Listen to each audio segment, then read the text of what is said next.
बिस्मिल्लाहिर्रहमानिर्रहीम। अस्सलाम वालेकुम। My self Dilawar Khan. आज हम इस चैप्टर का लास्ट टॉपिक डिस्कस करने जा रहे हैं जो कि है इलेक्ट्रोप्लेटिंग। यानी इलेक्ट्रोप्लेटिंग करेंगे हम जिंक की और इसी तरह से क्रोमियम की और फिर जो है वो स्टेनम टिन की, या स्टेनम भी हम कह सकते हैं। किसके ऊपर? स्टील के ऊपर। ये इस टॉपिक की हेडिंग है। हेडिंग को समझते हैं। दो जो वर्ड इलेक्ट्रोप्लेटिंग है, इलेक्ट्रोप्लेटिंग कंपोज्ड हुआ है टू वर्ड से। एक है इलेक्ट्रो और एक है प्लेटिंग। इलेक्ट्रो का मतलब होता है इलेक्ट्रॉन्स और plating, word plate, plate mean layer, यानी इलेक्ट्रॉन्स की लेयर। किसी भी मेटल के ऊपर इलेक्ट्रॉन्स की लेयर चढ़ाना, इस प्रोसेस को हम इलेक्ट्रोप्लेटिंग कहते हैं। अब ये इलेक्ट्रोप्लेटिंग हम किस तरह से एक मेटल के ऊपर तह चढ़ाते हैं, इसका मकसद क्या होता है, इसमें एग्जांपल्स क्या क्या आ सकती हैं, तो उसको हम डिस्कस करते हैं। सबसे पहले आपको इलेक्ट्रोप्लेटिंग की मुकम्मल डिफिनेशन के बारे में इल्म होना चाहिए कि हम एक मेटल से के जो इलेक्ट्रॉन्स होते हैं उसका हम छिड़काव करते हैं किसी दूसरे मेटल के ऊपर। तो इस तरह से दूसरे मेटल के ऊपर एक इलेक्ट्रॉन्स का छिड़काव होना और एक लेयर बन जाना, एक प्लेट बन जाना इलेक्ट्रॉन्स की, that is known as electroplating. अगर हम इसको इंग्लिश में डिफाइन करें तो हम ये कहेंगे when one metal electron loses and these electrons are plated on another metal surface is known as electroplating। मकसद क्या होता है इलेक्ट्रोप्लेटिंग का? इलेक्ट्रोप्लेटिंग के तीन मकासद हैं। सबसे पहला जो मकसद है प्रोटेक्शन, यानी किस चीज से प्रोटेक्शन?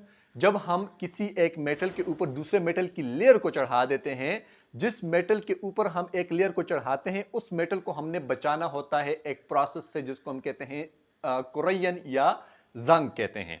ठीक है, तो जंग से हम बचा सकते हैं इस प्रोसेस से, सबसे पहला। दूसरा जो है वो है रिपेयर। रिपेयर का मतलब होता है जोड़ना, यानी मेटल जो है वो टूटा हुआ हो तो दूसरे मेटल की हम प्लेटिंग करके उसको आपस में उसको जोड़ सकते हैं, रिपेयरिंग का प्रोसेस। जो तीसरा है वो यूज होता है डेकोरेशन प्रोसेस के लिए, पर्पस के लिए। डेकोरेशन मतलब यानी उसको जो है वो हम खूबसूरत दिखाना चाहते हो। ठीक है, कोई एक ऐसा मेटल हो जो जिसकी खूबसूरती या दिलकशी इतनी अच्छी ना हो, तो उसको हम बेहतर निखारने के लिए, बेहतर बनाने के लिए दूसरे एक मेटल की हम इसके ऊपर प्लेट कर लेते हैं, लेयर चढ़ा लेते हैं। जैसे कि जिसमें एग्जांपल जो है वो सिल्वर की हो सकती है, गोल्ड की हो सकती है। जिस तरह से अगर आपने देखा हो जेवरात के ऊपर जो है वो सोने की, हम कहते हैं सोने का पानी चढ़ा दिया है, उसका मत वो भी एक आपके पास जो एक गोल्ड मेटल होता है उसकी लेयर जो है उसके ऊपर कर लेते हैं, चढ़ा लेते हैं, जिसको हम इलेक्ट्रोप्लेटिंग के प्रोसेस के साथ ही कंपेयर कर सकते हैं। तो ये तीन जो है वो इसके मकासद आगे।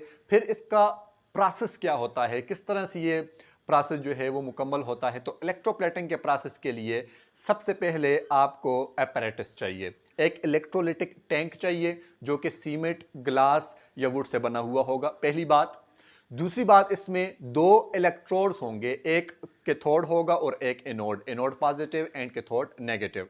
फिर इन इलेक्ट्रोड्स का कनेक्शन जो है वो बैटरी के साथ होगा, जिधर से इलेक्ट्रिक करंट पास होगा। इलेक्ट्रिक करंट जो है इन प्रोसेस को स्टार्ट करेगा, तब हम इस सेल को इलेक्ट्रोलिटिक सेल कहते हैं, क्योंकि ये प्रोसेस जो है वो इलेक्ट्रिसिटी की वजह से स्टार्ट होगा। अच्छा, अब अगर हम और रिक्वायरमेंट की बात करें तो जो जो मेटल हम जिस मेटल का हम प्रोसेस करने जा रहे हैं उस मेटल का रिस्पेक्टिव साल्ट जो है हम यूज करेंगे। वो आगे आपके पास तीन एग्जांपल आएंगी तो उसमें आपको क्लियर हो जाएगा। तो ये इसकी जो है वो कुछ रिक्वायरमेंट्स हैं और ये प्रोसेस होता कैसे है। जिस मेटल को आप लोगों ने जिस मेटल के ऊपर आपने इलेक्ट्रोप्लेटिंग का प्रोसेस करना है उसको सबसे पहले आपने क्लीन करना है, पानी के साथ करना है, कास्टिक सोडा के साथ करना है। ठीक है, उसको क्लीन करना है। उसको फिर आप लोगों ने इलेक्ट्रोलिटिक टैंक में यानी इलेक्ट्रोलिटिक सॉल्यूशन के अंदर इमर्स्ड करना है। फिर इलेक्ट्रिसिटी पास करनी है और प्रोसेस स्टार्ट हो जाएगा ऑक्सीडेशन का और रिडक्शन का। रिडक्शन का प्रोसेस किसके ऊपर होगा? रिडक्शन का प्रोसेस होगा जिस मेटल के ऊपर हम तह चढ़ा रहे हैं उसके ऊपर रिडक्शन का होगा, यानी उसके ऊपर इलेक्ट्रॉन्स आएंगे उस इलेक्ट्रोड से जिस इलेक्ट्रोड की हम लेयर चढ़ाना चाहते हैं। तो फिर जो है वो हमारे पास जो कैथोड होगा उसको हम निकालेंगे, उसको हम ड्राई करेंगे और क्लीन करेंगे, ड्राई करेंगे और अपने यूज़ में लेकर आएंगे। ये एक छोटा सा इसका प्रोसेस। फिर अगर हम इसकी एग्जांपल की बात करें तो आपके पास जो है वो 3 एग्जांपल आती हैं। इलेक्ट्रोप्लेटिंग ऑफ टिन, टिन को स्टेनम भी कहते हैं, इसका सिंबल SN है, ठीक है। सेकंड वन जो है वो electroplating of zinc, third one जो है इलेक्ट्रोप्लेटिंग ऑफ क्रोमियम। बाकी वही है सारा प्रोसीजर, सिर्फ और सिर्फ इसके सोल्यूशन जो है वो चेंज हो जाएंगे। टिन के प्रोसेस में हमारे पास सोडियम स्टेनेट सोल्यूशन होगा, Na2SNO3.3H2O, 3 वाटर के मालिक्यूल भी इसमें मौजूद होंगे, ठीक है। जिंक में जो है हमारे पास जिंक सल्फेट और little bit amount of sulphuric acid H2SO4 जो है वो मौजूद होगा। क्रोमियम के प्रोसेस में हमारे पास H2CrO4 क्रोमिक एसिड और little bit amount of sulphuric acid भी यूज़ होगा इसके सॉल्यूशन के अंदर। अब हम जाते हैं बोर्ड की तरफ, बोर्ड से भी हम चीज़ों को क्लियर करते हैं ताकि आपको मज़ीद जो है वो ये टॉपिक क्लियर हो जाए। सबसे पहले इलेक्ट्रोप्लेटिंग, इलेक्ट्रोलिटिक प्रोसेस होता है, यानी हमारे पास इसमें इलेक्ट्रिसिटी जो है वो सबसे पहले यूज़ होगी, इन विच जिसमें अ थिन लेयर, एक लेयर, पतली सी लेयर मेटल की डिपॉजिट की जाती है दूसरे मेटल के ऊपर, जिस मेटल के ऊपर हमने इलेक्ट्रोप्लेटिंग का प्रोसेस करवाना होता है।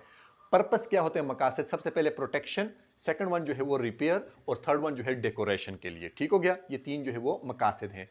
प्रोसीजर क्या होगा, सबसे पहले मेटल को आप लोगों ने क्लीन करना है सैंड के साथ, उसको आपने फिर साफ करना है कास्टिक सोडा के साथ, जिस मेटल के ऊपर आपने इलेक्ट्रोप्लेटिंग का प्रोसेस करवाना है।